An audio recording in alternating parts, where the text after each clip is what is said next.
We now move on to the first plenary of the day, Strengthening Indian Impact Ecosystem Through Policy Infrastructure. Mr. Kodikote has already got the ball rolling on that. This panel discussion intends to delve into some of the recent policy frameworks of India. We are joined by a spectacular panel today, and I'll quickly take 2 minutes to introduce and be out of your way again. Anjali Bansal, she is the founder of Avaana Capital and Sustainability Fund, India's pioneering climate tech fund, investing in startups who are catalyzing climate action and sustainability. She has been an investor in companies like Delivery, Urban Company, and Nykaa, former global partner at TPG, PE, and McKinsey & Company, and chairman of Dena Bank, Bank of Baroda. She serves on the boards of Tata Power, Nestle, and Gift City. Anjali has been repeatedly listed as one of the most powerful women in Indian business by Fortune India. Gaurav Kapoor. Gaurav heads inclusive growth and investments at the British High Commission.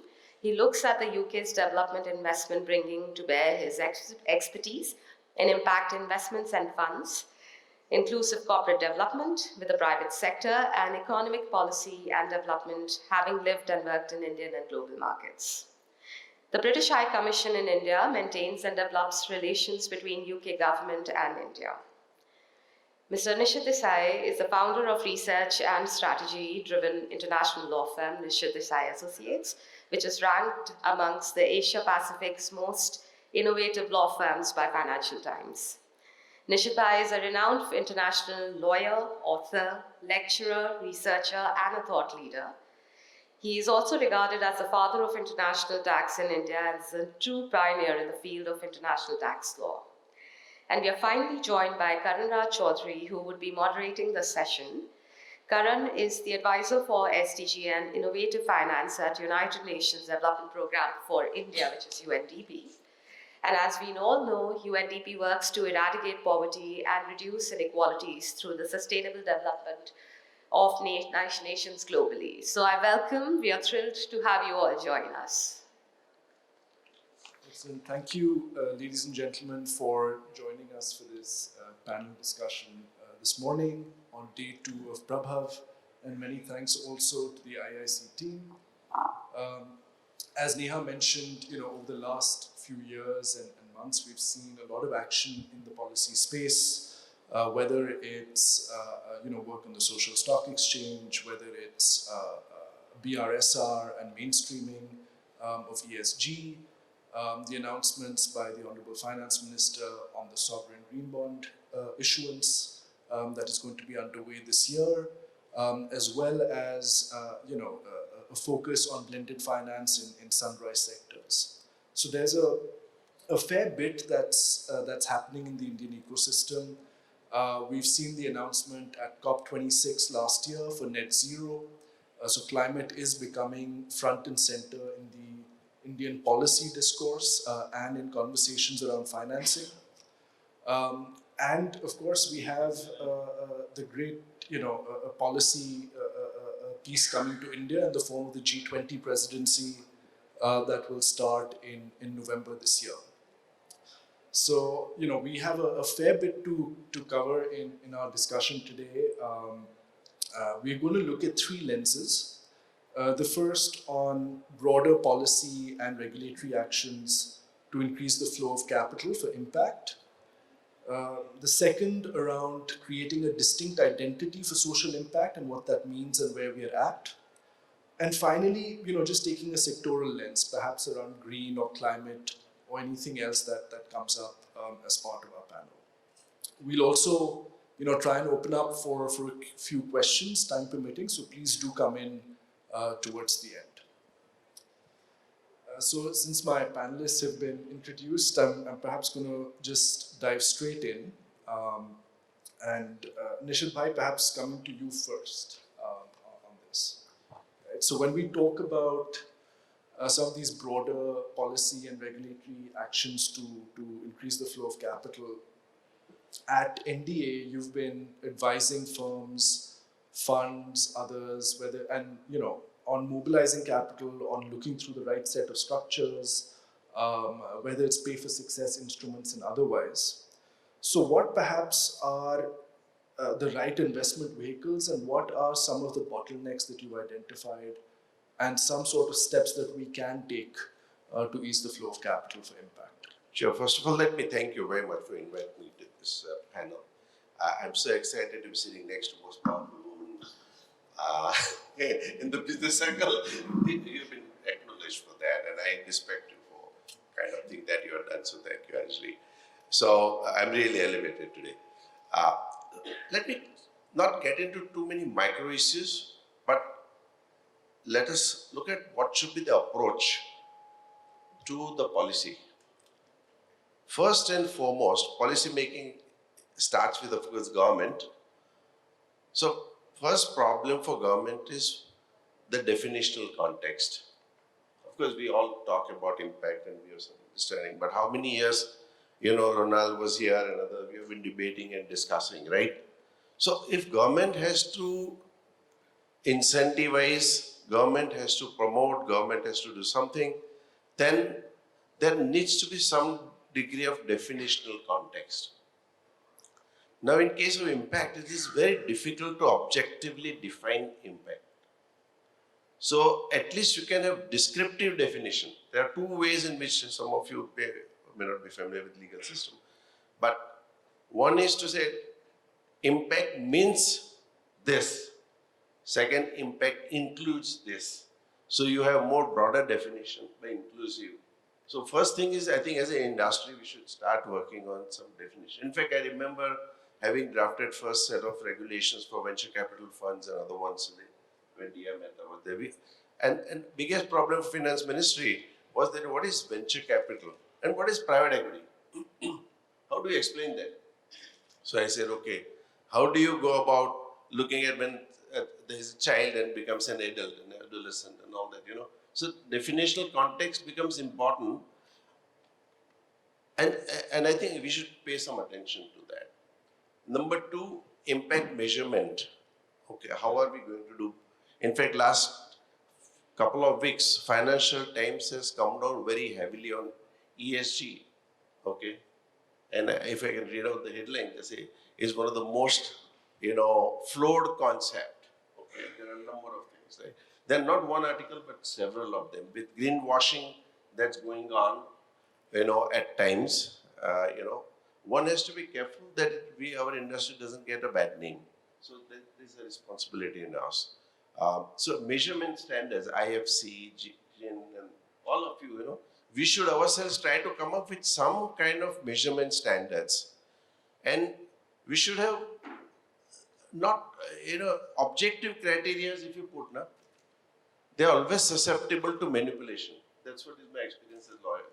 Whether revenue target, these, that, etc. But at the same time, you need to have objectivity and a degree of subjectivity. I think this is something that we need to really work on. And I believe also, don't look at only the past or the present, but look at the future and develop your policies, because new issues are coming up. New instruments may be coming up, new ways of, for example, impact. Like we are talking so much about climate, and I'm so excited about it. I work closely in that space as well, personally.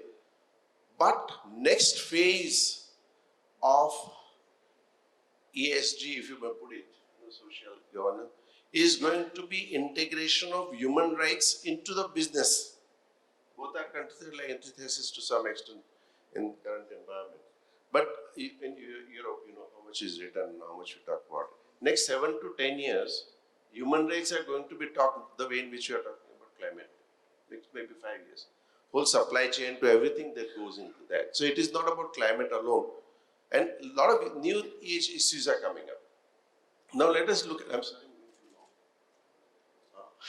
please stop me, because a lawyer gets an opportunity rarely to talk free without a charge. I told them yesterday also. So no, don't worry. But I'm going too long. I will stop here in a minute if you don't mind. But I believe that look at each of the stakeholder. Start with portfolio company as to what is the impact. Now again, there are today's issues and tomorrow's issues. Nanomedicine coming up. Okay, you're working on deep tech, our regulatory regime is not up to the speed, because if you want to create a value, then you need to be ready with some kind of, regulatory regime. Just to give you one example, like we specialize driverless car, autonomous vehicles. Currently, we are focusing on flying cars, right? In next 5, 7 years or 10 years, it will be a reality. 10, 15 years time, it will be a, what you call, look at what are the, it will create a lot of impact. But what about environment? What about other kind of things? Because you'll see whole sky full of drones and flying cars, which is very important. And I was with Fadnavis when he was he was a chief minister with Uber Elevate CEO. And they said Uber had decided 5 cities in the world to experiment on flying cars. I said they will bring flying cars, but our regulatory regime will not be ready. So whichever areas we are working on, let us look at, and we'll be very happy to share our research work if at all, if you're interested. On a lot of futuristic designer babies. When surrogacy came, first case we got, was immigration, UK. There was a couple and they had surrogate, the mother of one of the spouses, they delivered and child had to be taken to UK. And there was a big problem to say whose child it is. Same thing happened, Japanese couple had that surrogacy in India, but by the time they got a child, they divorced. I'm just telling you real life issues, but in deep tech there will be many AI and robotics. Anyway, I'm sorry I've gone too long, but one suggestion I have for this panel, I think I've talked too much and everybody has to, but we should also listen to our people, what kind of problems they are facing. Now that's the second time I'm talking. So too much, I'm really sorry for going a little too long. Thank you. That's all right. Thank you. Anjali, I think perhaps coming to you on if you want to weigh in a little bit on that first question as well, just around structures or any issues that you see, not you don't perhaps I don't know if you identify as a social investor, you are creating impact, but you are a fairly commercially oriented climate tech fund house. But just then, I guess a lot of the issues around mobilizing capital perhaps would be the same. Putting the definition and the identity piece to one side. So if you want to weigh in on that piece, one, and then, of course, taking your larger policy hat, your work on the board at IFSCA, there's an expert committee there that's in place on, positioning Gift City as the sustainable finance hub for India, for the region, and for globally as well. And how do you think this can play a role in helping to mobilize capital to the larger ecosystem in the Indian context as well? So, first of all, thanks to IIC. I think Prabha has been superbly successful. The hall is slowly filling in, so delighted to see that. Karan, it's a very broad question, so allow me, I will try and break it up. And if I don't cover everything that you want me to, then please remind me. So I'm going to rewind a little bit and just remind ourselves on a lot of the policy measures already in place. We started this morning by hearing from Shri Raman, who's Chairman MD of SIDBI.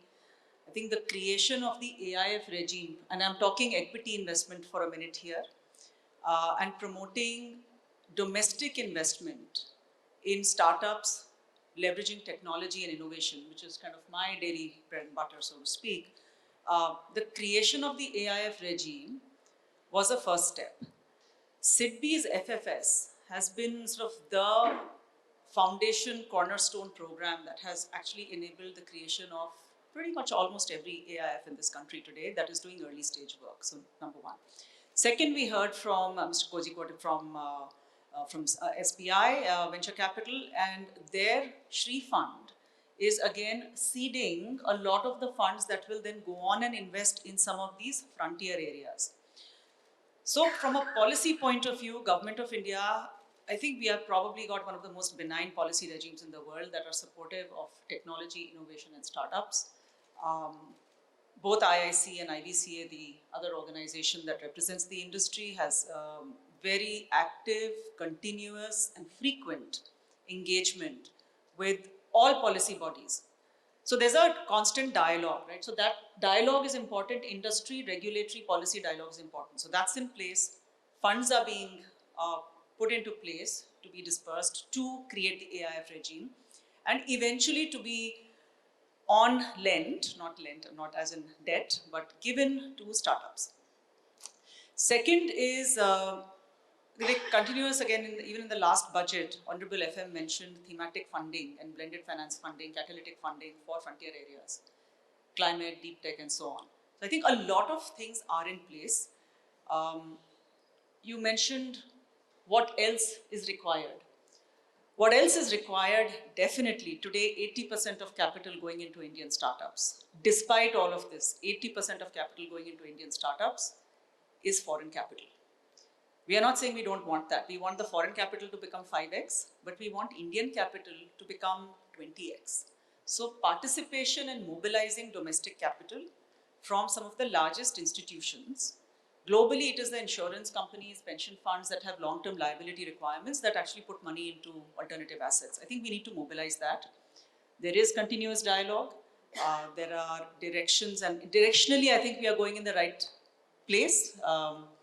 The slope of the curve is in the right direction, but I think acceleration is required. And finally, you said what is going on at GIFT and sustainability. So Honorable Prime Minister has put sustainability and green finance on the GIFT City IFSCA agenda, which I think is a very welcome move. GIFT itself is helping us to onshore the offshore. We keep talking about how do we make India is now the third largest number of unicorns, and not that unicorn is necessarily a measure, it's a valuation measure, not necessarily a value measure. And when we talk about impact has to be on multiple fronts. Even if you think about climate, for India, climate is not just mitigation, it's not just about carbon. For markets and societies like India, we also have to think about adaptation and resilience building because we have vulnerable populations. We have to figure out technologies that will help us transition from high carbon to low carbon without sacrificing our development goals and our economic progress goals. And hence, adaptation and resilience and the financing and the technologies that will enable all of that is much required.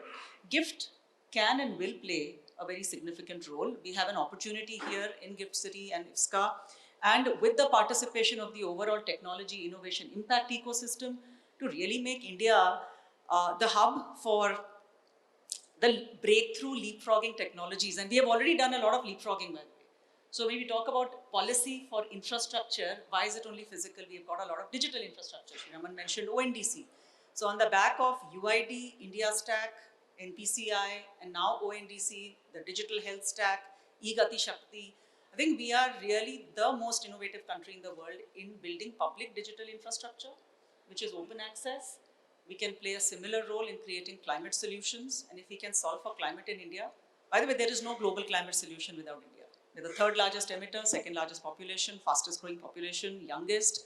We will continue to grow. We will probably consume more cement, steel, and power. 60% of our power is coal-based. So policy is required, but we also have the opportunity here in India to create solutions, not just for ourselves, but for the world. So long one, but I hope I covered all your Yes, points. yes, no, Anjali, you did.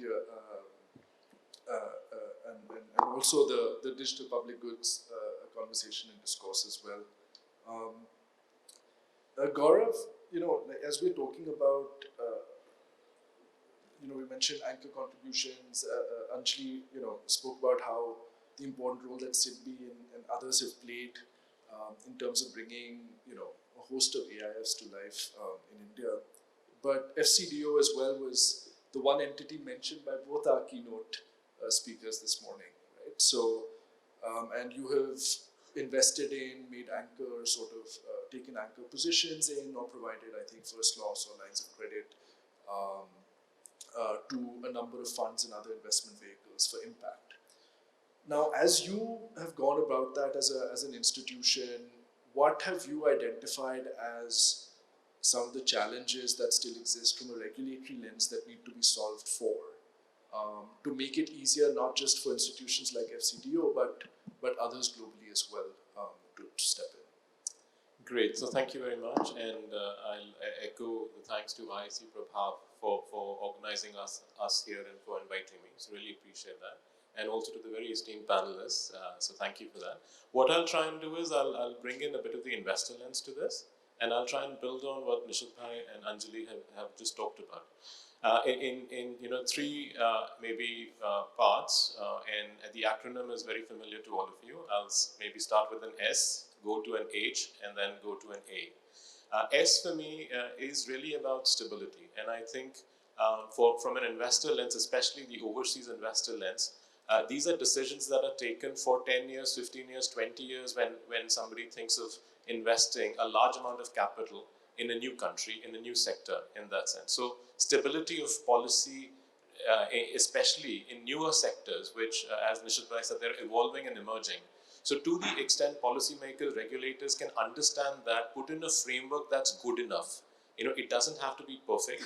It has to be good enough so that it gives the assurance to investors that there is a view and a policy view that is being taken by the policymakers, because that is where the visioning is really important by policymakers. So stability in terms of that long-term horizon, which is really 10, 15, 20 years. And just to sort of say that we've signed up one of our investments with the SBI group is for a 25-year period. It's an AIF investment, but it's a 25-year sort of call on what we want to do in and with India in many ways. And I think that's the kind of decisions that we see institutional investors in the UK and other places, in City of London, they tell us, what is the policy environment? And if it was a short-term game, then they have a lot of other options. So let's also be aware that overseas investors have the choice of options where they can get stable returns. But I think it's up to us to attract them, because we believe that the longer-term growth and liabilities and the kind of returns that are offered here are good. And that goes into the sectoral as well, right? The second, from an investor perspective and a regulatory perspective that can really increase, is a holistic approach. Investors, will look at regulations for sure. So the AIF regulation, like Anjali said, is brilliant in that sense, because it has sort of, given us almost 10 years now of a roadmap or a runway. But at the same time, when you look at overseas investors, it's not just one regulation. They look at company law, they look at RBI, they look at foreign exchange coming in, they look at taxation, they look at withholding tax, they look at a range of holistic, coherent policy approaches, taxation approaches, institutional approaches across the governing instruments in a particular country. So just take a step back. If you have to invest in, say, a third country, your lens will be much, much wider, because there are a lot of things that as a domestic sort of player, we take for granted that we know it, and maybe our institutions are regulated by it. But for a foreign investor, all of that is new. And they're also looking at how it's done. And it's not easy at all. Those of us who worked in big organizations or multinationals, we know that there are horizontals, there are verticals, and there are sorts of, different sort of dots and dashes in an organizational structure. And then when you work for government, which is technically the policy maker at different levels, municipal, state, center, federal, and this is the structure which is broadly there around the world, it gets very, very complex and complicated. So it's not easy, but if we are able to pull it together in a harmonious, coherent manner, then I think the confidence that is given to the investors sitting outside, it really sort of improves. And there are countries, for example, Singapore, that has done it really well. They take a long-term view and they're very coherent. So there are no kinks. It's not like one government department has agreed something and then you're stuck with a second and a third government department. So, and now Government of India is also bringing that single window clearance for big institutional foreign investors. And I think that's really good to have a nodal point of contact to see through the coherence in that sense. I think that's really brilliant from a holistic perspective. Third is an accountability perspective and lens. And I think that's where it's really important to make sure that when things go wrong, and believe me, they will and they do in that sense, that there is an equitable, fair and quick process to resolve it. So thanks to law firms like Nishith, Desai and others, I think there is good advice available, good law which is almost settled, but at the same time this is also evolving law in many ways, because the runway is 10 years. The case history is not always very clear. The arbitration rules, the judiciary being independent, as we know in a democracy, it has its own, from a corporate perspective, how do we come up with contracts and arrangements which are there? And I also switched that to an investment policy lens of fund managers.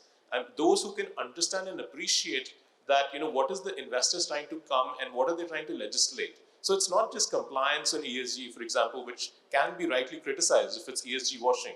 But if it is mainstream, integrated, holistic development impact that we're trying to do, which is well thought of as the definition part of what Nishith said, it's very important to then understand what your investors are trying to do. And sometimes it might feel that they are talking a language which feels alien, but understand that they are also, they have fiduciary duties and they have laws and they have responsibilities to manage their funds as much as they are trusting you to manage their funds in that sense. So I think it's just about trying to understand, putting yourselves in their shoes, and then trying to, stay clear in terms of the investment approach strategies, and not trying to, sort of cut corners there. Just trying to fully understand it, and if there are exceptions you want, have an honest conversation with people, so that at least the accountability of fund managers and the downstream companies, and in terms of what is being trying to deliver, that strategic alignment is through and through very clear. So those are the 3 points, and I'll stop with that.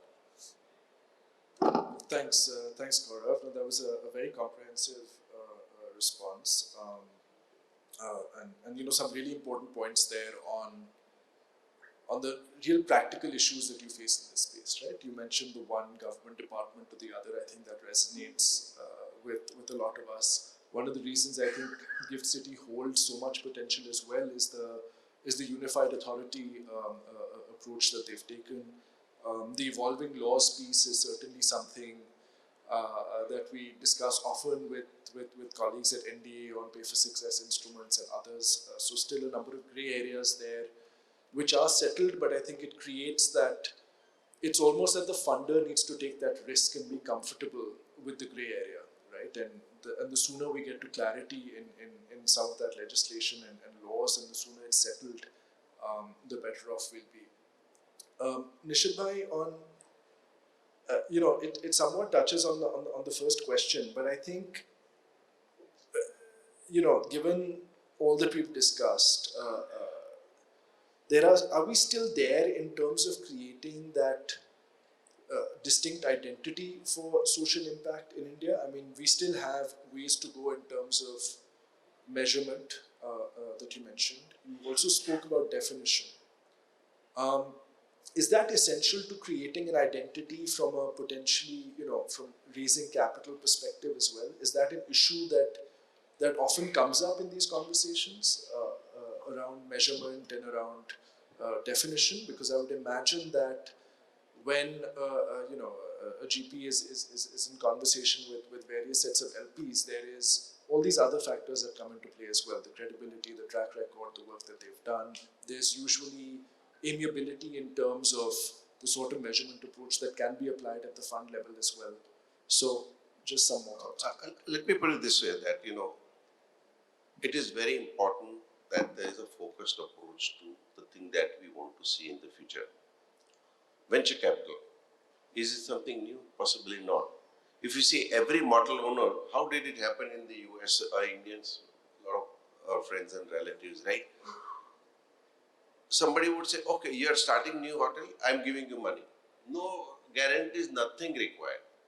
Okay, it was just a trust. Today, Indians are owning the largest number of bottles, particularly hotels. So they call hotels also, instead of bottles. Some of you know that.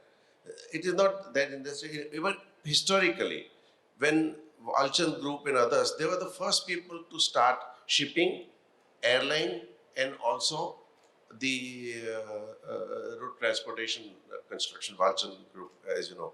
There are a lot of startup entrepreneurs. Today we have an ecosystem where others can participate into the whole thing in a little more systematic way. So the answer to your first question is yes, we need a little focused approach. But for that, let us take a structured approach. What are the issues of portfolio company, and what will be the possible issues portfolio company will confront in the coming time? Because some issues are already resolved. A lot of dialogue has gone in for startups and stuff like that. But in the context of impact, what are specific things? Startup, if they don't understand ESG and give a reporting, somebody will say it's misleading. A lot of litigation in next 5 years is going to be around this ESG issue. Because reporting and manipulation or charges of money, I'm not saying it. We have to be a little careful about that. Second constituency is GPs. How would GPs enforce, And how will they take it forward? Because third segment is LPs. LPs are now putting into the investment agreement that 50% investment should be showing the impact, measurable impact, this, there, etc. So whole life cycle of fund we should look at in each constituency so that we are able to address those issues on a timely basis. Like you talked about gifts, right? Gift city is a great example. In fact, I was associated right from day one in 2007 when I went with Prime Minister to Singapore and we conceptualized this whole idea of gift. But it took 10 years, or it was almost from 2007, notified in 2013, nothing was happening until 2017. Why? For the reason you mentioned, that you have to go to 10 different ministries. Then I said, why not have some unified approach? When I helped Mauritius government develop their offshore financial center, first thing was done, all ministries on a phone call will get approval. You know, it was so, because they were all clear. It is not that things did not happen. So as soon as we had this IFSCA coming in, you have just appreciated that how much work has been done in 2 years. Amazing. Okay. So we have to see that this enclaves we have created are efficiently used for sandboxes, which is already there. I personally, and yesterday I spoke about it, if Silicon Valley is a hub for technological innovations, India is a hub for social innovation. Cost of failure is low and the scalability is high. And when I say scale, doesn't mean the size. Huh? Sizing up is different than scaling up. So go from one, if you do, a lot of people think you hire more people, so you're scaling up. I think that myth. So if you take the segment approach and address each one's needs, like I talked about driving drones, right? I'm most excited about drones because last 5 years, who created maximum employment? Delivery boys. Next 5-7 years, drones and applications, then going up for the flying cars. But on one side, it creates employment. So you say it's a great thing socially, right? On the other hand, it can create environmental issues. Birds, what happened to the same Renew and other ones, which created a lot of value. We took it recently for a SPAC transaction as well. But if you see, what were the problems? Because if you have this windmills, the birds and the other ones, there were ecological issues as well. So when you develop policy, it is important to take both sides into account. I remember in 2012, we wrote first paper on blockchain and crypto. It is 22. We are not able to get an handle after 10 years. Now what has happened? Majority of the blockchain IP has moved to other countries. I'm not suggesting right, wrong, good or bad, and I'm not getting judgmental issues. But metaverse now we are talking about. Without blockchain, how are you going to deal on metaverse? Correct? I'm sorry, I'm again going too long, but let us take a sec. Each stakeholder, what are the pluses and minuses, take some position, and it is up to us at IIC to take that view, because you cannot leave it to government. They don't have time to think. They don't have, if you give them and give something on platter, they will be able to say this is good and this is not good. We are accepting not. So I would suggest that let us at IIC take that, take all of you into account and get your wish, because we are talking from this side, but there is a lot more on the other side. Thank you. Karan, if I may just build on what Nishith bhai started on defining and measuring and being accountable for impact, and I think Gaurav referred to accountability. So I think as raisers, deployers, generators of capital both has purpose and a responsibility. And since we are sitting here in the Indian Impact Investors Council, so Prabhav, capital's responsibility is to generate returns, both of the social and financial variety. So financial is much easier to measure and demonstrate and so on. Social is very important. You know, in a country like ours, frankly, there should be no investing without impact. Why should there be any capital that is not deployed responsibly? So all capital should be deployed responsibly. Then the next step is define responsible. How do you hold people accountable? ESG is one metric. It's a framework, really. It's not even a metric. India has taken the lead, our securities market, and I know Mr. Amarjit Singh could not be here today, but BRSR is a useful tool for large companies and listed companies. But what happens, again, in the innovation startup ecosystem? Small companies, it's fairly onerous. They can't, actually, it's not even relevant necessarily. With your permission, sir, I will mention SIDBI has taken on a very important initiative to define impact metrics, at least for their portfolio. And that's very important, right? Because then you are able to take something that is objective, apply the subjectivity of startups, both on E and S, which I think are easier. Governance is something that does need to come in increasingly into the startup ecosystem as well. So from an impact point of view, environment is critical. You can't no longer trade off people and planet. It has to be both. Social is absolutely critical. There should not be any business without, why should there be profit without purpose? And capital does have a responsibility. And then governance. And I think we have something to learn from yesterday. I heard both BII and FMO are coming up with a new impact, and the FCTO is involved in a new impact framework, which I think all of us would like to learn from. Gaurav. Thank you, Anjali, for coming in on that. Just, I guess, the closing sort of question, specifically on the sector, right? So, just sort of bringing this conversation back to climate, to green, and climate tech, sunrise sector, huge sort of policy alignment given the current tailwinds. Now, what are the steps? And you touched on this at the start, right? You said that there is a lot that needs to be done domestically to mobilize capital as well. But if we were to try and break that down into possible actions that can be taken, what would those be to mobilize capital domestically, whether it's government or otherwise?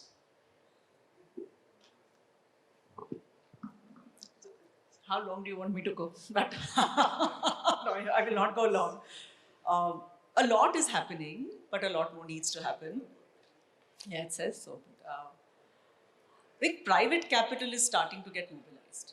So a lot of private capital in India sat out the last 10 years of tremendous financial value creation in the Indian startup ecosystem. So I think we had sessions yesterday as well from philanthropy to family offices and HNIs.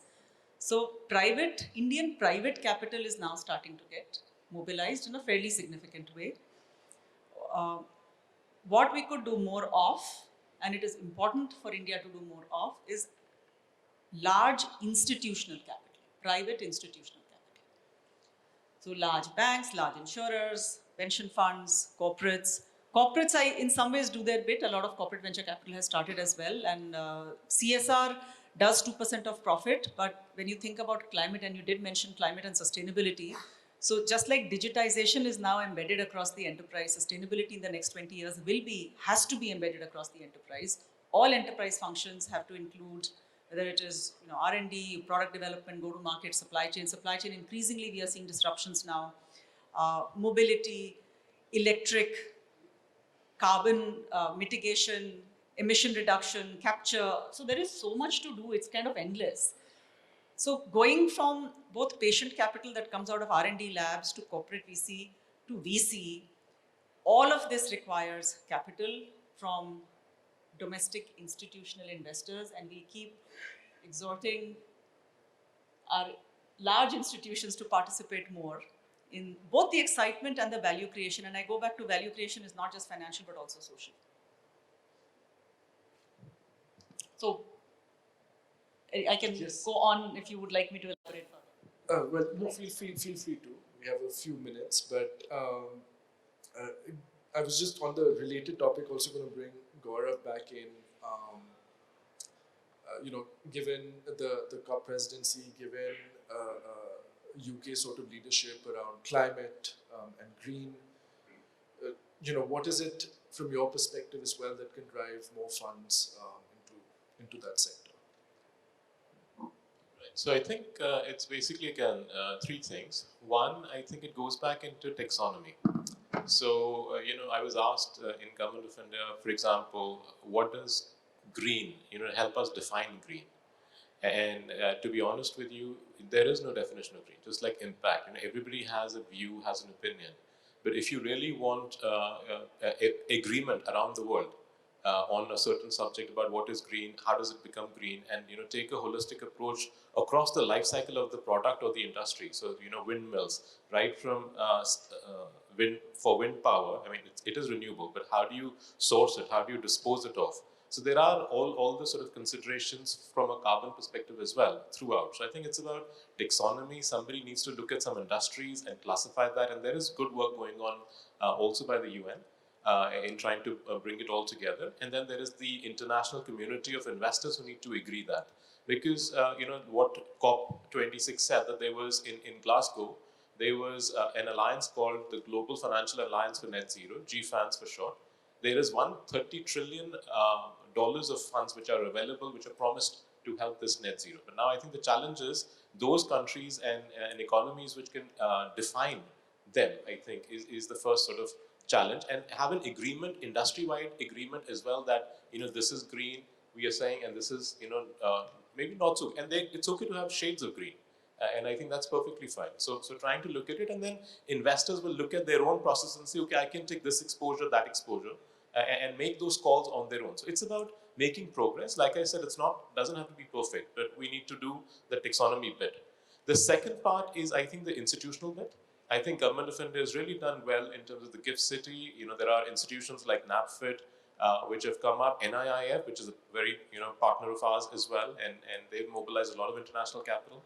I think it's about making sure that, and then there is the whole national infrastructure pipeline worth trillions. So it's about making sure that the institutionals and the architecture is right-sized for India, and it's again coherent in a way that it's easier for investors to come and take exposure. And I know that there are many pension funds which are now taking a fund and co-investment model, or trying to get in more directly with such institutions. So I think India needs to have institutions and vehicles that can be a partner of choice for overseas investors and domestic investors alike in that sense. And I think third is the knowledge sharing and transparency perspective of it. You'll be surprised how difficult even today it is to find data on returns, on success as an industry. I think the CRISIL benchmark takes it one step in terms of how AIF is supposed to report, but I think the regulators can rightly expect that there should be more transparency in returns, and we should not be shy of failures, because it's all right to fail, because as a sector, understanding failures and being open and transparent about it gives assurance to other people. So let's not try and brush things under the carpet. Let's have transparency on returns, etc., that we can be proud of. Both we learn from failures, so let's be proud of the successes and the measurements as well as failures. Those are the 3 points that I'll again like to sort of close with. Thanks. Thanks, Gaurav. No, I think we'll, I'll just check around the room if there are any questions that we'd like to put to the panel. Yeah, I see them there, right at the back. So if you could just keep your hands raised, so perhaps someone can bring a mic to you. Just working on it. Yeah, the lady and then the gentleman behind as well. If you could introduce yourself first as well. Thank you. Hi, my name is Umang Pathak. I'm a lawyer by profession. I work with Amarchand and AZB, and primarily in private equity, venture capital markets. So I was very interested to know where we are. So currently I have a sustainability and legal advisory firm, and I have been advising on reporting, assessments and everything. So on accountability part and measurement and thing, my question is basically around this, that we have had ESG reporting, at least for listed companies, back from 2014 onwards. We have had guidelines. We forget about ESG or impact. We have been filing regulatory filings from the day of incorporation of companies or they get listed. The problem here is that though we have stakeholder capitalism incorporated in our Companies Act, the board is responsible to act in the interest of community and environment besides shareholders, while jurisdictions are struggling to incorporate that. My concern is that we still are stuck with reporting.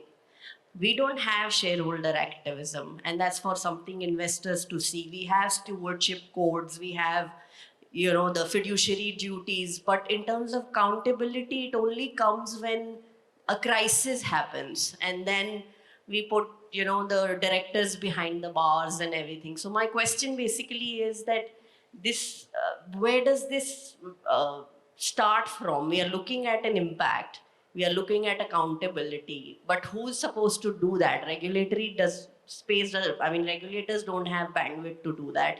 Investors make their decision of stay or leave because they're looking for a significant return, whether social or financial. But for the rest of the impact, it just stays as a term for the rest of the people who also don't have the financial or social understanding to see what it means. So I think I've been able to, it's not about incorporating in legislations or having policies. Where does the main thing is about accountability and whose responsibility and how we do that. Sorry. Yeah. So if you could just, I'm sorry, could you the come question, back on please, the for us? question part again? Like, is it around? Yeah, very shortly. Accountability, if I feel we already have frameworks from Okay. Stakeholder Capitalism in Companies Act. We don't have class action, in reality, in effect. So who is to Accountable. hold Okay. accountability? So I think, yeah. Let's take the next question as well. Yeah. Hi, my name is Siddharth. I run a social enterprise and we work to solve education skills and financial inclusion issues at the grassroots level. I have a very simple question, especially under the entire ambit of policy infrastructure, the specific announcement on the social stock exchange, and I reckon for many practitioners like us, there would be some thing to look forward to on that announcement. So I just wanted to understand from the panel, where are we on that? And what do we look forward to as far as that particular announcement was concerned? Thank you. So maybe the accountability question, I don't know, Nishith bhai, if you want to weigh in on that in terms of the impact that's being created, who is going to be held accountable at various stages, and then maybe Anjali can. So I think because time is short, and hope you don't mind taking Indian Standard Time for a while. So my answer is very simple. Government is an enabler. They give you a tool. If you don't use it, it's at your own peril, number one. If you look at the responsibility of organizations like IFSCA and others is to create awareness that this is available to you. As I mentioned already in my conversation, in next 5 years, we will see a lot of litigation on ESG side for misreporting or other kind of stuff, or greenwashing and stuff like that. Okay, activists, it was always there, but nobody did. But then activist funds came and they started taking, still it is not to the extent to which it is. So you'll see a lot of activism.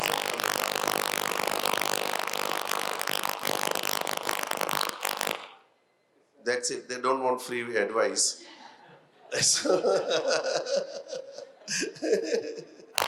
Yeah.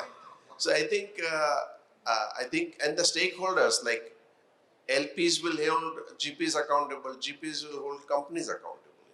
So I think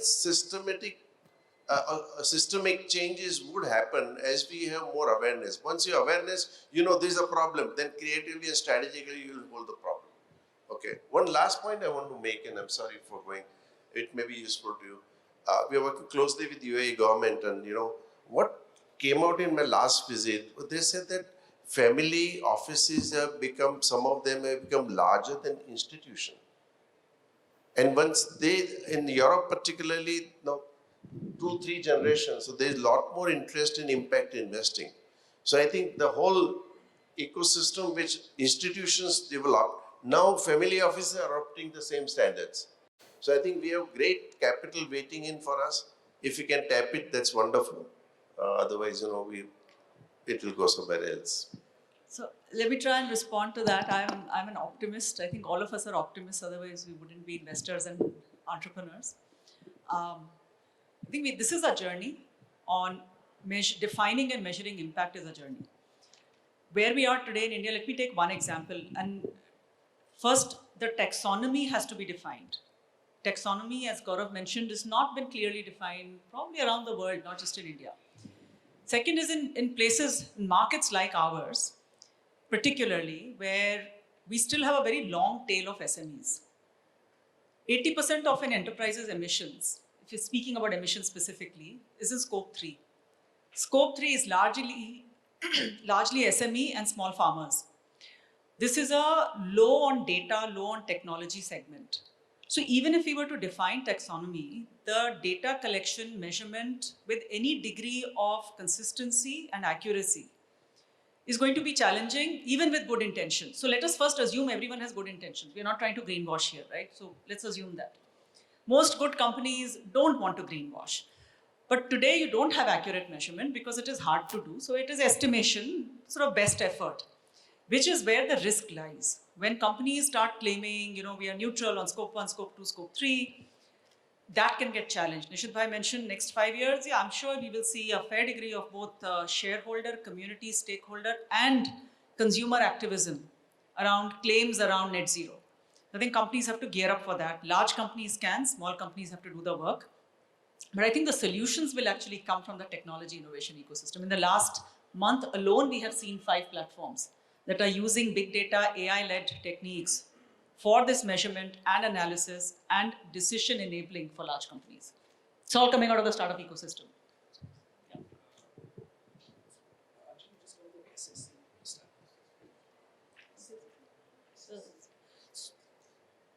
We could probably invite someone from IIC to speak on this, or the social stock exchange. Somebody had asked a question. Yeah, but Would you like to comment? Perhaps. No. So maybe Karanraj. we'll circle back to Siddharth on that and try and connect you to the right person. But ladies and gentlemen, thank you very much for joining and for staying engaged. The panelists are around, so please do feel free to come up and ask any further questions as well. I'll hand over to Neha. Thank you.